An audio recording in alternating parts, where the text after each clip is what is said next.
हाँ, तो वर्ण विचार बोल दो चाहे वर्णमाला बोल दो, इसकी बहुत ज़बरदस्त तरीके से अपनी क्लासेज चल रही है और इसकी अपने एक क्लास धुआंधार तरीके से कंप्लीट कर ली और मुझे ऐसा लग रहा है कि आपने उसको नोट भी कर लिया होगा और उसको याद भी कर लिया होगा। मैं फिर बता दूं आपको, जो ये वर्ण विचार या जो वर्णमाला टॉपिक जो अपन कर रहे हैं, ये जो मैं आपको 3 पार्ट में कराऊंगा जहाँ तक है, और ये 3 पार्ट जैसे देख लिए ना, ज़िंदगी में कभी वर्ण विचार दोबारा पढ़ने की ज़रूरत नहीं है। और ये इतना इंपॉर्टेंट टॉपिक है सिविल सर्विसेज का, जिसमें सबसे बड़ी ज़्यादा हिंदी पूछी जाती है और दूसरी बार हिंदी पूछी जाती है सब इंस्पेक्टर के एग्ज़ाम में, थानेदार के एग्ज़ाम में, उसमें भी सबसे चाहता ये टॉपिक है।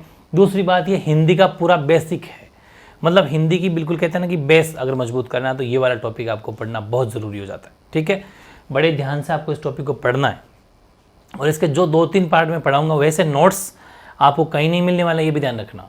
बहुत ज़बरदस्त तरीके से, बहुत यूनिक तरीके से, बड़ी मेहनत करके अपने हिसाब से मॉडिफाई करके आपको बताया गया है। बड़े ढंग से आपको पढ़ना है। इसके बाद में जब इसका लाइव टेस्ट एक होगा तब आपके सारे डाउट क्लियर होने वाले हैं।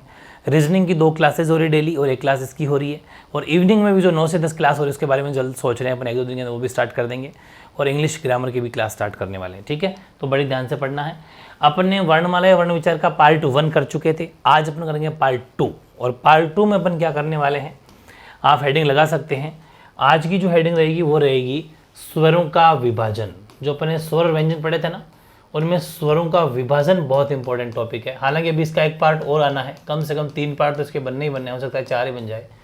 स्वरों का विभाजन आज अपन पढ़ने वाले हैं, मतलब स्वरों का विभाजन जो है वो कितने तरीके से होता है। तो ध्यान रखें, स्वरों का जो विभाजन है वो 6 आधारों पर किया जाता है, मतलब 6 प्रकार से बेसिकली स्वरों का विभाजन किया जाता है, 6 आधारों पर। ठीक है, 6 आधारों पर जो है स्वरों का विभाजन होता है। और वो 6 आधार कौन कौन से हैं, ध्यान से समझो। आज की हेडिंग रहेगी स्वरों का विभाजन। ठीक है, और स्वरों का विभाजन होता है 6, बेसिकली 6 आधार पर। ये 6 आधार एक बार अपन पढ़ना चाहेंगे। इसके बाद में अपन 1 क्लास और लूँगा, वो पढ़ेंगे अपन प्रयत्न के आधार पर, वो भी ज़बरदस्त है, उसमें घोष अघोष वो पढ़ेंगे। बहुत टॉप लेवल का ये मतलब सेशन होने वाला है आज का भी और कल का भी।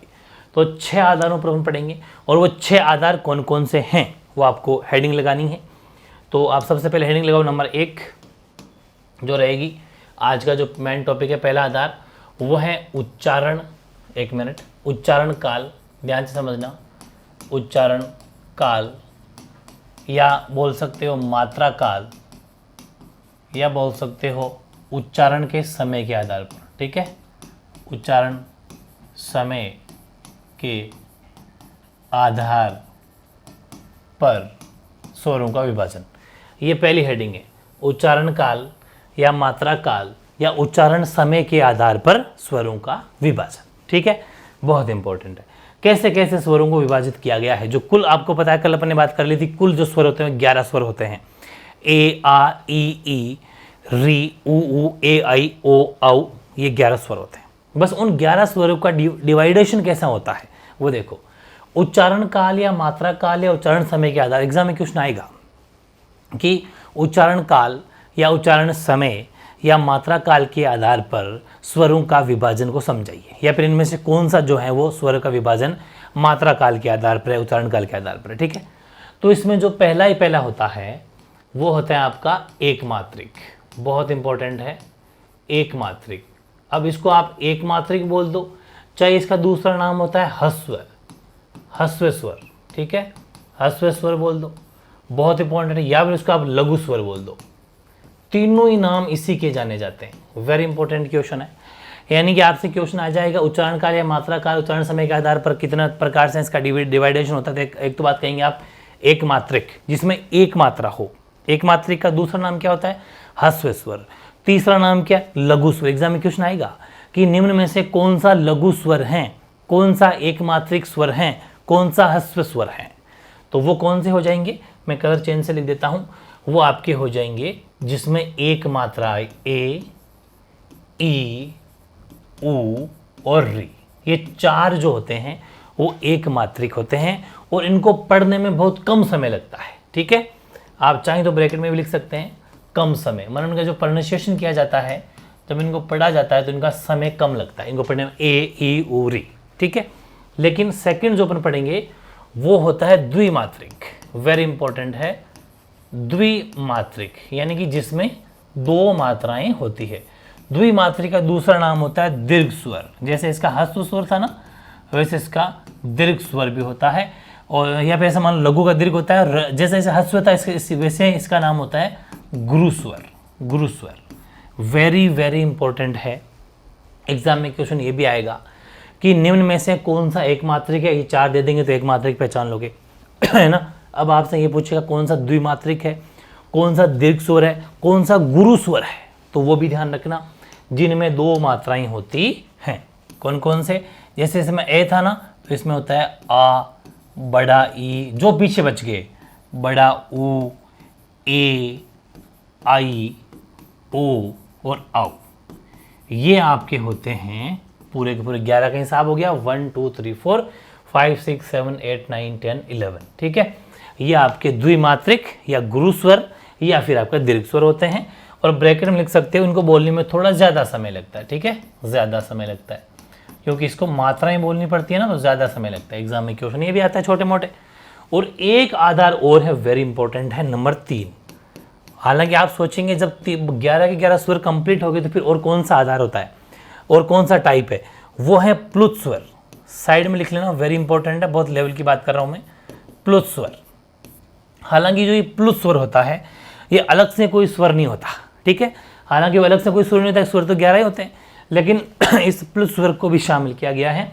और प्लुत स्वर होता है 3 जैसा चिन्ह होता है, ऐसा 3 जैसा अंक होता है ना, 3 के जैसा अंक होता है ये 3 के जैसा एक अंक होता है, इसको प्लुत स्वर बोला जाता है। अलग से इसको भी हिंदी के अंदर पढ़ा जाता है, प्लुत स्वर, जो 3 के जैसा अंक होता है। और ये आपने कभी प्रोनाउंसिएशन सुना होगा, जैसे अजान अदा करते हैं ना, जैसे अल्लाह, जैसे लॉन्ग बोलते हैं अजान अदा करने में, या फिर ऐसे किसी का प्रोनाउंसिएशन करने में ओम ऐसा बोलने में, राधे ऐसे बोलने में, मतलब ये सब में ऐसा एग्जाम्पल आपने देखा भी होगा। अगर मैं एग्जाम्पल बोल दूँ ये ऐसे, ये करके दे, तो ध्यान रखना जो ये 3 का अंक बीच में लगा दिया मैंने, तो जिस अंक के पहले 3 का अंक लग जाता है, इसको प्लुत स्वर बोला जाता है। 3 के अंक से जस्ट पहले वाला प्लुत, राधे ऐसे, मतलब इसके पहले वाले में प्लुत का मतलब है लंबा रिपीटेशन खींचना है उसको, ठीक है। अब जैसे अगर ये मैं कहूँ कि ये ऐसा होता, ओ कर दिया, फिर ये 3 का और ये ओम, तो ओम मतलब कि ये 3 के पहले वाला जो अंक या शब्द है उसका प्लुत हो गया, मतलब वो रिपीट हो गया, ओ ऐसा लंबा जाएगा वो, इसको ऐसे पढ़ा जाता है राधे ऐसे ओम, ठीक है। तो ये ध्यान रखना कि ये जो प्लुत है 3 के अंक जैसा जो अंक लग जाता है, इसे प्लुत स्वर भी बोला जाता है। ये भी उच्चारण काल या मात्रा काल या उच्चारण समय के आधार पर भी इसको भी गिना जाता है। तो एक बार फिर से देखो, एक मात्रिक ह्रस्व स्वर लघु स्वर कम समय लगता है, ए ई उ री हो गया। द्विमात्रिक दीर्घ स्वर या गुरु स्वर ज्यादा समय लगता है, आ ई उ ए आई ओ हो गया। प्लुत स्वर बोल दो, चाहे त्रिमात्रिक भी बोल दो, चाहे कोई बड़ी बात नहीं है, इसको त्रिमात्रिक भी बोला जाता है। मतलब वैसे तो कोई अलग से कोई नाम वो नहीं है, लेकिन त्रिमात्रिक इसको बोला जाता है ऐसे ही। तो ये त्रिमात्रिक या प्लुत स्वर भी इसको बोला जाता है, जो 3 के जैसा अंक होता है, जैसे राधे ओम, ये कुछ एग्जाम्पल है। एग्जाम में क्वेश्चन कहीं से भी आ सकता है, कोई 4 शब्द दे देंगे, आ ई उ और एक दे देगा, जैसे ये दे दिया आ ई उ और री दे दिया, और आपसे पूछेगा इनमें से कौन सा एक मात्रिक है, तो आप तुरंत क्लिक करोगे री पर, क्योंकि री एक मात्रिक है। वैसे पूछ लेगा, कोई 3 एग्जाम्पल इसके दे देंगे और बड़ाई दे देगा, पूछेगा इनमें से कौन सा द्विमात्रिक है, तुरंत पहचान लोगे। ओम की 3 जैसा साइन बना के दे देगा और पूछेगा कौन सा प्लुत स्वर है, तो ये पहचान लोगे। तो ये बहुत ज़रूरी है, आपको आना चाहिए। फिर एग्जाम में एक क्वेश्चन एक और बहुत ज़्यादा डीप लेवल कर पूछा जाए तो ये भी आ सकता है कि एक मात्रिक, द्विमात्रिक, त्रिमात्रिक या प्लुत स्वर ये किस के मतलब आधार है। तो ये आधार होते हैं उच्चारण काल या मात्रा काल या उच्चारण समय के आधार पर ये बंटवारा इसका किया जाता है। वेरी इंपॉर्टेंट हो गया। अगली हेडिंग लगानी है आपको, वो हेडिंग है आपकी ओष्टाकृति के आधार पर। ओष्टाकृति के आधार पर, ओष्टाकृति के आधार पर, ओष्टाकृति के आधार पर का मतलब होता है बोलते टाइम जो अपना मुंह है वो कैसा होता है, ओष्टाकृति के आधार पर। और ओष्टाकृति के आधार के अंदर भी पहला, जैसे अपन इसमें एक मात्रिक, द्विमात्रिक, त्रिमात्रिक पढ़ा था, वैसे ओष्टाकृति के आधार के ऊपर होता है, एक तो होता है वृत्ताकार, वृत्ताकार बोल दो, चाहे इसको वर्तुलाकार बोल दो, ठीक है, वर्तुलाकार, बात एक ही है। वृत्ताकार, वृत्ताकार या वर्तुलाकार, या फिर इसको बोला जा सकता है गोलाकार भी बोला जा सकता है, गोलाकार, ठीक है, गोलाकार, नाम तीनों ही है। एक दूसरा जो होता है वो होता है आपके एवृत्ताकार, एवृत्ताकार या एवर्तुलाकार, एक ही बात है, एवर्तुलाकार, या फिर इसको बोला जाता है लंबाकार, लंबाकार, लंबाकार, ठीक है। अब मेरी बात सुनो कि कौन से जो हैं स्वर ए आ ई टोटल 11 है ना, उनमें से कौन से वृत्ताकार, वृत्ताकार का मतलब जब हम बोलें तो हमारा जो मुंह है वो गोल हो जाए, गोलाकार, जैसे ऊ, देखो एकदम गोल है, फेस गोल हो रहा है, अपने लिप्स होठ जो हैं वो गोल हो रहे हैं, ऊ ऐसे बोलते टाइम, तो वो अपन को ध्यान रखना है, ए आ ई ऊ। अब देखो ये साफ साफ पता चल रहा है कि ए नहीं है, आ नहीं, इसमें लंबा हो रहा है फेस, ए आ ई, ध्यान से ई, लेकिन ऊ पढ़ के देखो, ऐसे बोल के देखो, मुंह गोल हो जाएगा। ऊ के बाद में ए आई, लेकिन ओ बोलोगे चेहरा फिर गोल हो जाएगा, औ गोल हो जाएगा। ये पूरे 11 हो गए। वेरी वेरी इंपॉर्टेंट है। 1 2 3 4 5 6 7 8 9 10 11 का हिसाब मैंने दे दिया। तो कौन से वृत्ताकार होते हैं या वर्तुलाकार या गोलाकार, यानी कि जिस स्वर को बोलते टाइम या जिनका उच्चारण करते टाइम हमारा जो फेस है, जो चेहरा है, या जो हमारे गोल है, होठ है, लिप्स है, वो गोल हो जाए, मतलब वृत्ताकार शेप में हो जाए, वो सब वर्तुलाकार कहलाते हैं। और जिसमें लंबाकार हो जाए, वृत्ताकार या गोलाकार ना हो, वो अवृत्ताकार या अवर्तुलाकार कहलाता है। एग्जाम में क्वेश्चन कैसा आएगा, ऊ दे दिया, ओ दे देगा, फिर पूछेगा इनमें से कौन सा जो अवृत्ताकार है, कोई एक दे देगा इनमें से, कौन सा अवृत्ताकार है, कौन सा वृत्ताकार है, कौन सा वृत्ताकार है, कौन सा लंबाकार है, कौन सा गोलाकार है, ठीक है, वो आपको याद करने बेहद ज़रूरी है। तो ये चीज़ें भी बहुत ज़रूरी है। ये है स्वरों का विभाजन, बट ओष्ठाकृति के आधार पर, ठीक है, याद रहेंगे ना। तो ध्यान रखना, वृत्ताकार कितने हैं, 4 हैं, और बाकी जो बच जाते हैं 2 2 4 और 6, ठीक है, ये आपके इसमें हो जाएंगे, ठीक है ना। 1 2 3, अच्छा री भी है, ए आ ई आई और री, ठीक है, री भी इसी के अंदर होता है, ये भी आपके अवृत्ताकार हैं। तो कुल मिला के 11 हिसाब हो गया। इसकी पर अगर बात करें यहाँ पर भी, तो द्विमात्रिक मैंने री नहीं लिखा ना शायद, तो आप यहाँ पर भी री लिख लेना, ठीक है। अच्छा ऊपर लिख दिया ना, सॉरी, री आ गया, इसमें 2 री आ गया था, हाँ ठीक, पूरे 11 होने चाहिए, कभी गलती नहीं होनी चाहिए।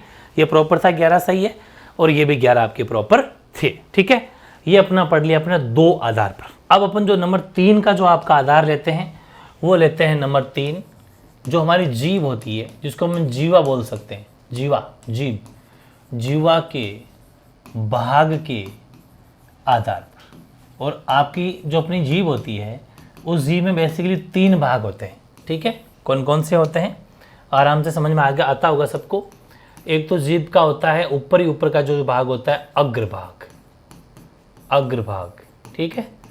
एक जीभ के अंदर, जीवा के अंदर होता है मध्य भाग, ठीक है, मध्य भाग। और नंबर 3 होता है पश्च भाग, ठीक है, जो पीछे होता है जीभ का, लास्ट पश्च भाग। ये 3 भाग जो हैं वो जीभ में होते हैं, अग्रभाग, मध्य भाग और पश्च भाग। अग्रभाग की पर अगर बात करें जीवा में, और मध्य भाग की बात करें पश्च भाग, मतलब 11 के 11 स्वर वही होंगे, बस उनको कौन सा जो स्वर है वो अग्र, जीभ के अग्रभाग में बोला जाता है, कौन सा मध्य में, कौन सा पीछे भाग बोला जाता है। मध्य भाग में सिर्फ और सिर्फ एक ही बोला जाता है, वो है अ। ये देखो बोल के देख रहे ना, अ, वो मिड पर पड़ेगा आपका अ। बाकी जो पश्च भाग बोला जाता है, पीछे पीछे आ बोलो, पीछे जाएगा वो आ, ठीक है। अग्रभाग पे ई आगे वाले जीभ पे आ रहा है, ई, बड़ा ई, ठीक है। आपके री भी इसी में आता है, री, ठीक है। आपके ए आई इसमें आता है, ए आई, बोल के देख लो प्ले। बाकी आगे बाद में आप पढ़ो ऊ, ये भी आगे पीछे ही जा रहा है, ऊ, ओ और आओ। ये पूरे 11 का हिसाब आपके हो गया। 1 2 3 4 5 6 7 8 9 10 11। ये कौन से आधार पर है, यह है जीवा के भाग के आधार पर।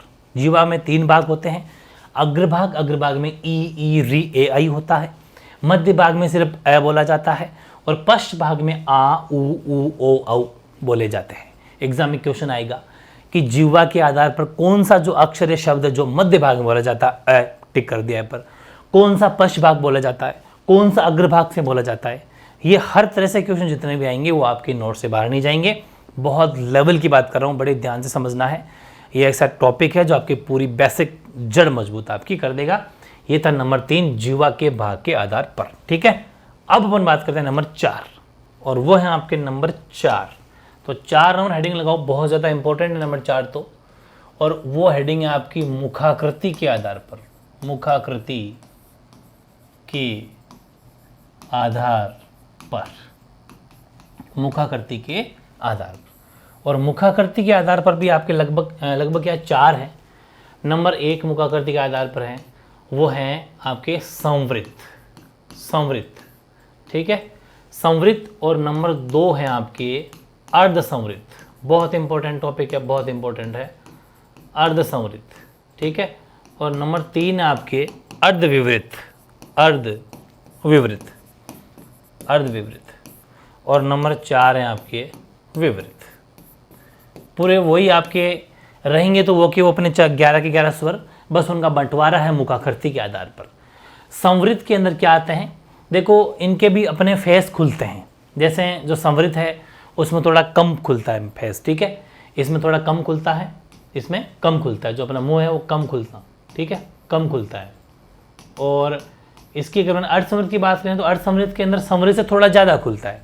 ठीक है, यानी कि संवृत्त से ज़्यादा खुलता है। ऐसे ही शॉर्ट में लिख लेना, संवृत्त से ज़्यादा खुलता है। अर्ध विवृत्त के अंदर देखो सबसे ज़्यादा विवृत्त में पूरा मुंह खुलता है, पूरा खुलता है। कौन? मुंह। जब विवृत्त स्वर बोलेंगे ना, अभी मैं बताऊंगा आपको विवृत्त कौन सा स्वर है, इसको जब पढ़ते हैं अपन तो मुंह पूरा खुलता है। और अर्ध विवृत्त में ऐसे लिखेंगे आपकी विवृत्त से थोड़ा कम, विवृत्त से थोड़ा कम फेस खुलता है, थोड़ा कम जो है मुंह खुलता है। अब कौन से स्वर ऐसे हैं, बेहद आसान है। विवृत्त में है सिर्फ और सिर्फ आ, बस। विवृत्त में क्या है, सिर्फ और सिर्फ आ है। आ जब बोलते हैं तो मुंह पूरा खुलता है, आ पूरा मुंह खुलता है। ठीक है, अर्ध विवृत्त में इससे थोड़ा कम खुलता है। जैसे कि एक तो आपके ए है, ठीक है, और थोड़े में अपने हिसाब से सेट कर रखे हैं, वैसे आप याद कर सकते हो। इसमें होता है जैसे ए तो इसमें हो जाएगा आई, ठीक। इसमें होता है जैसे ओ तो इसमें हो जाएगा आउ, ठीक है, ये ध्यान रखना। आ जब बोलते हैं तो पूरा मुंह खुलता है। इसमें ए आई आउ तो करते हैं, थोड़ा सा ज़्यादा खुलता है। लेकिन फिर और ऊपर चलेंगे तो संवृत्त से भी थोड़ा सा ज़्यादा खुलता है, लेकिन ए ओ थोड़ा कम ही खुलता है, कोई खास नहीं खुलता। इसमें कौन बच गया, जो बच गया उसमें लिख दो। ए आ गया तो ई नहीं आया, ई इसमें आता है, बड़ा ई इसमें आता है, और ओ भी नहीं आया, ऊ इसमें आता है, ऊ इसमें आता है, रू बीच में, री बीच में ले सकते थे। बात एक ही है, चलो कोई बात नहीं, और री हो गया, ठीक है। तो 1 2 3 4 5 6 7 8 9 10 और 11, ये 11 का हिसाब मैंने आपको दे दिया। ये कौन से आकृति है, ये सॉरी किसके आधार पर है, ये मुखाकृति के आधार पर है। मतलब अपना जो मुख है उसका जो आकार है, जो उसकी आकृति डिज़ाइन है, वो किस हिसाब से खुलती है जब स्वरों को बोला जाता है, उसे बोला जाता है मुखाकृति के आधार, मुख की आकृति के आधार पर स्वरों का विभाजन। तो आप लिखेंगे मुख की आकृति के आधार पर स्वरों का 4 तरह से विभाजन किया जाता है। संवृत्त, अर्ध संवृत्त, अर्ध से वापस अर्ध को ही शुरू करना, ऐसा नहीं कि संवृत्त अर्ध संवृत्त विवृत्त अर्ध विवृत्त, ऐसा नहीं। अब कंटिन्यू याद करो, ज़्यादा बढ़िया होगा। संवृत्त, अर्ध संवृत्त, अर्ध विवृत्त और विवृत्त, ठीक है, ये 4 हैं। वैसे कोई बात नहीं, आगे पीछे कर भी लेते हैं तो कोई फर्क नहीं पड़ेगा, कोई दिक्कत नहीं है। लेकिन विवृत्त में पूरा मुंह खुलता है, इसलिए अपन सीक्वेंस वाइज चलें, बाकी कोई बड़ी बात नहीं है। बात आती है संवृत्त में कौन कौन से स्वर आते हैं। तो आप लिखेंगे छोटा ई, बड़ा ई, छोटा ऊ, बड़ा ऊ, या फिर री बीच में ले लो, री, ई री ऊ, ये आपके संवृत्त में आते हैं। अर्ध संवृत्त में आपके ए और ओ आते हैं, और अर्ध विवृत्त में अ, आई और औ आते हैं, और विवृत्त में सिर्फ और सिर्फ आ आता है। कुल मिला के 11 स्वर अपने कंप्लीट हो गए। कैसा भी क्वेश्चन आएगा तो मुखाकृति के आधार पर आपसे आएगा, तो इनसे बाहर नहीं जाएगा। तो बहुत ही इंपॉर्टेंट है, चारों के चारों मुखाकृति के आधार पर, संवृत्त, अर्ध विवृत्त और विवृत्त। अब अपन बात करते हैं नंबर 5 की, और वो नंबर 5 जो है वो है आपके उत्पत्ति के आधार पर। तो नंबर 5 लगाओ, उत्पत्ति के आधार पर। वेरी इंपॉर्टेंट है, पूरे 6 आधार पढ़ेंगे आज अपन। उत्पत्ति के आधार पर स्वरों का विभाजन। उत्पत्ति के आधार में नंबर 1 है जो आपके हैं, पहला वो है मूल स्वर, मतलब जहां से स्वरों की उत्पत्ति हुई है ना, उस पर 2 प्रकार माने गए हैं मूल स्वर। एक तो मूल स्वर और नंबर 2 जो हैं इसको बड़ी ध्यान से पढ़ेंगे। मूल स्वर तो पहले लिख देता हूँ, आप जानते ही हैं सभी। मूल स्वर जो मैंने आपको कल ही पढ़ा दिए थे वो है ए, ई, ऊ और री। ठीक है, ये मूल स्वर है। और जो नंबर 2 प्रकार हैं वो है एक तो संधि स्वर, संधि स्वर। लेकिन इस संधि स्वर के अंदर और टाइप है भाई, 2 प्रकार के स्वर हो गए, मूल स्वर और संधि स्वर। लेकिन संधि स्वर में भी 2 प्रकार है, ध्यान से समझना। संधि स्वर में भी एक तो है समान स्वर, समान स्वर, ठीक है, समान स्वर। और समान स्वर का जो दूसरा नाम है वो है दीर्घ स्वर। ठीक है, जैसे एक संधि होती है ना, उसमें जब दीर्घ संधि होती है उसमें समान स्वर होते हैं, ए और ए मिलकर आ बन जाता है, आ और आ मिलकर आ, मतलब समान स्वर होते हैं, उनको दीर्घ स्वर बोला जाता है। ठीक है, और दूसरा है आपके ए समान स्वर। बड़े ध्यान से समझना, पहले ये चार्ट बहुत जरूरी है।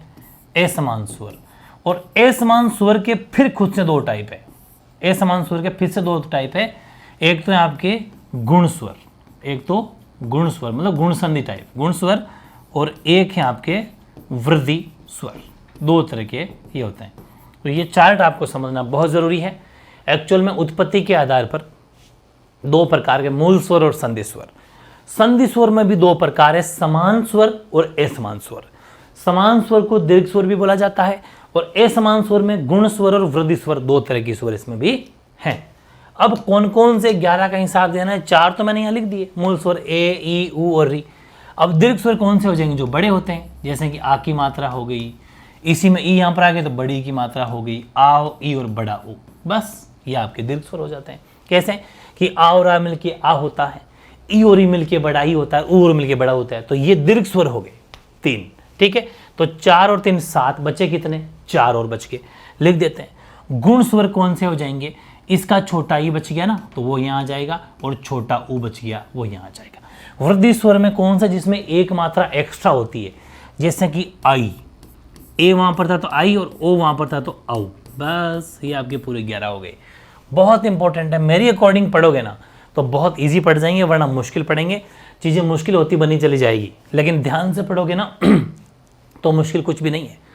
यानी कि उत्पत्ति के आधार पर अगर स्वरों का विभाजन अपन देखें तो उत्पत्ति के आधार पर स्वरों का 2 तरह से विभाजन है, मूल स्वर और संधि स्वर। मूल स्वर अपन पहले ही पढ़ चुके कल क्लास के अंदर, वो ए, ई, ऊ, री होता है। और संधि स्वर में भी 2 प्रकार हैं, वो आपके समान स्वर और असमान स्वर। समान स्वर को दीर्घ स्वर भी बोला जाता है, दीर्घ का मतलब बड़ा, जो कि आ, ई और ऊ तीनों ही बड़े हैं, आ, ई, ऊ। ठीक है, और असमान स्वर 2 प्रकार के होते हैं, गुण स्वर और आपके वृद्धि स्वर। गुण स्वर में जिसमें जैसे कि ए और ई मिलके ई और ऊ इसमें हो जाएंगे, और वृद्धि में जिसमें एक मात्रा और ज्यादा वृद्धि हो, मात्राओं की वृद्धि हो, तो मात्राओं की वृद्धि तो पूरे 11 स्वर में 2 में ही है। कौन कौन से में, आई और औ में, तो आई और औ आपके वृद्धि स्वर हो जाएंगे। एग्जाम में क्वेश्चन आएगा, साफ साफ लिखा आएगा कि कौन सा असमान स्वर है, तो ई और ऊ असमान स्वर है। कौन सा असमान स्वर है, तो आई और औ असमान स्वर है। कौन सा असमान वृद्धि स्वर है, तो आई और औ असमान वृद्धि स्वर है। कौन सा असमान गुण स्वर है, तो ई और ऊ असमान गुण स्वर है। कौन सा संधि समान स्वर है, आ, ई और ऊ असमान संधि स्वर है। कौन सा समान दीर्घ स्वर है, आ, ई और समान जो है वो समान है, दीर्घ स्वर है। कौन सा मूल स्वर है, कौन सा मूल स्वर नहीं है, मतलब कैसा भी क्वेश्चन आएगा ना कोई नहीं वैसा आएगा। इसलिए इनको बड़े ढंग से, पूरी पीएचडी आपकी यहाँ होने वाली है, बड़े ढंग से इसको पढ़ना है तो कोई दिक्कत नहीं आएगी। ये आपके हो गया उत्पत्ति के आधार पर। और जो नंबर 6 है आपका, बहुत इंपॉर्टेंट है, नंबर 6 भी काफ़ी इंपॉर्टेंट, वो है अनुनासिकता के आधार पर। ठीक है, अनुनासिक, ठीक है, अनुनासिकता बोल दो चाहे अनुनासिक बोल दो, अनुनासिकता के आधार पर। ठीक है, अनुनासिकता के आधार पर। और इसमें भी 2 प्रकार आपके एक्चुअली में इसमें देखने मिलते हैं। पहला तो है अनुनासिक। अनुनासिक का मतलब होता है मुख, जब बोलते टाइम मुख का भी यूज, उसके साथ में नाक का भी यूज हो, यानी मुख प्लस नासिका 2 शब्द होते हैं। मुख के साथ में नाक को ही बोला जाता है, मुख प्लस नासिका, उसको अनुनासिक बोला जाता है। ठीक है, इसमें कौन कौन से आ जाएंगे, पूरे के पूरे 11 स्वर आएंगे, लेकिन री नहीं आएगा। बता दूंगा री क्यों नहीं आएगा। एक तो देखो ए आएगा, लेकिन चंद्र बिंदु सब पे लग जाएगी, आ आएगा, ई आएगा, बड़ा ई आएगा, ऊ आएगा, बड़ा ऊ आएगा, ठीक है, ए आएगा, आई आएगा, ओ आएगा और आऊ आएगा। हो गए कि पूरे 11? री नहीं आएगा, 10 हो जाएंगे। 1 2 3 4 5 6 7 8 9 10, लेकिन सब पर क्या आ जाएंगे? चंद्र बिंदु आ जाएगी, ठीक है। यहाँ बिंदी लग जाएगी, ये चंद्र बिंदु, ये चंद्र बिंदु, यहाँ पर चंद्र बिंदु, यहाँ बिंदी, यहाँ बिंदी और यहाँ बिंदी, ठीक है। इस तरीके से एडजस्ट हो जाएगा आपके ये सब, यानी जिसके ऊपर अनुनासिक लग जाए, चंद्र बिंदु लग जाए, वो मुख प्लस नासिका, जैसे आ ए आ ई, मतलब नाक प्लस मुख दोनों का यूज हो रहा है पढ़ने में। और इसी का जो दूसरा टाइप है वो है निरनुनासिक, निरनुनासिक, ठीक है, निरनुनासिक बोल दो उसको, निरनुनासिक हो जाएंगे। अनुनासिक बोल दो, निर प्लस अनुनासिक, बात एक ही है। इसमें ओनली फॉर मुख का यूज होता है, ठीक है। और इसमें वही सेम टू सेम हो जाएंगे पूरे के पूरे 11। ए बोल दो, आ हो जाएगा, ई हो जाएगा, बड़ा ई हो जाएगा, ऊ हो जाएगा, बड़ा ऊ हो जाएगा, ठीक है। और री भी हो जाएगा, री हो जाएगा, ए हो जाएगा, आई हो जाएगा और ओ और आउ हो जाएगा। ये पूरे के पूरे 11 हो जाएंगे, लेकिन ये सिंपल आएंगे इसके अंदर, निरनुनासिक है। इसमें कहीं पर भी कोई चंद्र बिंदु या बिंदी नहीं आती है। अब एक छोटा सा नोट लिख लो, बहुत इंपॉर्टेंट नोट है वो, और वो नोट ये हैं, वो ध्यान रखना कि जो आपके ये जो मैंने वर्ड यूज किया है यहाँ पर री, री क्या है कि तत्समक शब्द है, ध्यान से समझना। तत्समक, तत्समक शब्दों के साथ में कभी भी चंद्र बिंदु नहीं आती है। चंद्र बिंदु जानते हो ना, ये वाली चंद्र बिंदु, ये नहीं आती है, चंद्र बिंदु नहीं आती है। समझ में आ गई? लिख देना। तथा री, जो री है, तथा री एक तत्समक शब्द है, तत्समक शब्द हैं। तो अब आपको दोनों बातें समझ में आ गई होगी इस लाइन से, कि जो तत्समक शब्द होते हैं उनमें कभी भी चंद्र बिंदु नहीं आती है, और री एक तत्समक शब्द है, ठीक है। तत्समक, री एक तत्समक शब्द है, इसलिए वहां पर अनुनासिक शब्द के अंदर उसको जो है तत्समक शब्दों के साथ में चंद्र बिंदु नहीं आती। और जिसको इसीलिए अपने यहाँ पर 10 को शामिल किया है, 11वें स्वर री को अनुनासिक के अंदर शामिल नहीं किया है, क्योंकि उसमें चंद्र बिंदु नहीं आ सकती, क्योंकि री एक तत्समक शब्द है। तो जबरदस्त तरीके से मैंने आपको 6 प्रकार आज बताए, 6 आधार बताए। अब मैं इन 6 आधार की जो एक बार रिवीजन अपन करना चाहेंगे 2 मिनट के लिए, एक बार पूरी बात को मुझे ध्यान से सुननी है आपको। आज अपना वर्णमाला या वर्ण विचार का ये पार्ट 2 था, बहुत धुआंधार तरीके से अपने इसको किया है। और इसके अंदर अपन ने जो आज पढ़ा वो पढ़ा अपन ने आज जो पढ़ा आपका पहला स्वरों का विभाजन, और स्वरों का विभाजन अपन ने पढ़ा 6 आधारों पर, ठीक है।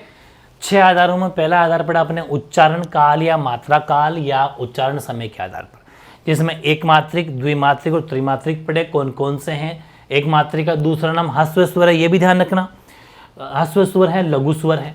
द्विमात्रिक का दूसरा नाम दीर्घ स्वर है, गुरु स्वर है। और प्लुत स्वर, त्रिमात्रिक का प्लुत स्वर नाम है तीसरा, और कौन सा होता है? जो 3 के अंक जैसा आकार का जो दिखता है वो प्लुत होता है। एक मात्रिक, द्विमात्रिक आप जान गए। 2 नंबर पढ़ा अपने ओष्ठाकृति के आधार पर।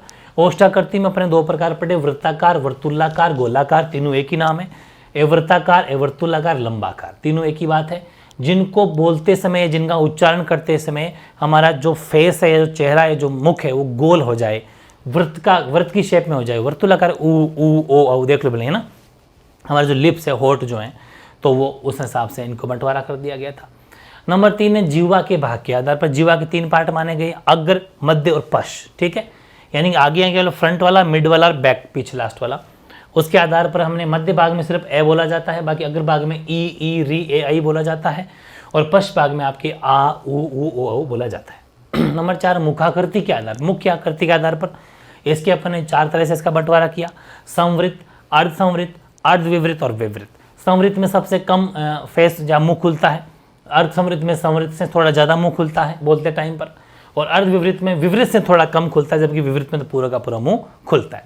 विवृत में आ आता है, अर्धविवृत या अर्धविवृत के अंदर ए आई और औ आता है, अर्धसंवृत में ए और ओ आता है, और संवृत के अंदर ई ऊ और री आपकी इसमें आता है, ठीक है। फिर अपने नंबर 5वां जो आधार पड़ा वो पड़ा अपने उत्पत्ति के आधार पर, मतलब उत्पत्ति के आधार पर स्वरों की दो बेसिकली, एक मूल स्वर माने जाते हैं और संधि स्वर माने जाते हैं। मूल स्वर ए ई उ री जो अपने कल ही पढ़ लिया था, 4 मूल स्वर होते हैं। संधि स्वर का बंटवारा अपने किया था, उसमें 2 प्रकार के बंटवारा किया, समान स्वर और असमान स्वर। समान स्वरों को दीर्घ स्वर बोला जाता है, आ ई और उ समान स्वर दीर्घ स्वर है। असमान स्वर में गुण स्वर और वृद्धि स्वर होते हैं। गुण स्वर में ई और उ माने गए हैं, जबकि वृद्धि में जिसमें एक मात्रा एक्स्ट्रा हो, आई और औ, एक तरीका है याद करने का, वो आपके वृद्धि स्वर हो जाएंगे। फिर लास्ट छठा प्रकार पड़ा था अनुनासिकता के आधार पर। इसमें भी एक होता है अनुनासिक जिसमें मुख प्लस नासिका दोनों का इस्तेमाल हो, मतलब जिसमें चंद्र बिंदु लग जाए, और एक होता है निर्नुनासिक जिसमें सिर्फ मुख का यूज होता हो। ये तो सब 10 के 10 है, 11 नहीं लिया, उसके पीछे मैंने कारण लिख दिया क्योंकि री एक तत्सम शब्द है और तत्समक शब्दों के साथ में कभी चंद्र बिंदु नहीं आती। और निर्नुनासिक में सिर्फ मुख का यूज होता है, ए आ ये वाले जो अपने पूरे 11 स्वर अपन ले लिए।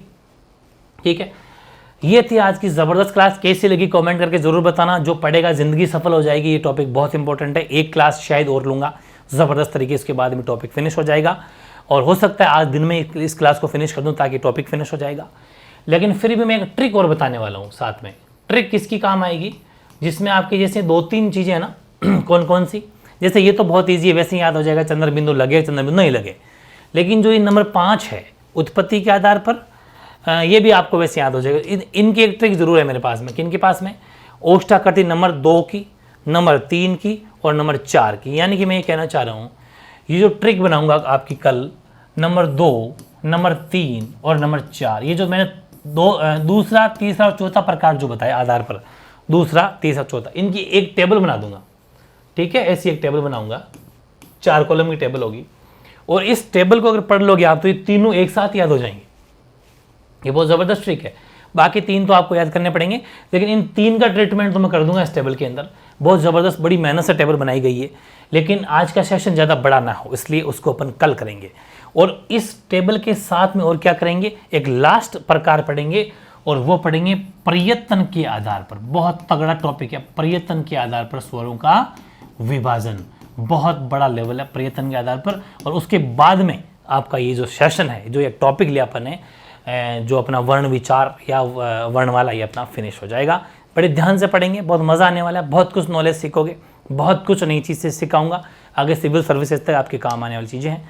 मेहनत करते रहो। रीजनिंग क्लास सभी को डेली लेनी है, जो कि आपके मॉर्निंग में 7 बजे डेली लाइव होती है, और उसके बाद में जो भी लाइव टेस्ट होगा उसको भी आपको फॉलो करना है। जो मैं आपको जैसे जैसे गाइड करता जा रहा हूँ वैसे आपको फॉलो करना है। ईमानदारी से रजिस्टर बनाने, रजिस्टर के अंदर सारी बातें नोट आपको करनी है। ठीक है, ओके।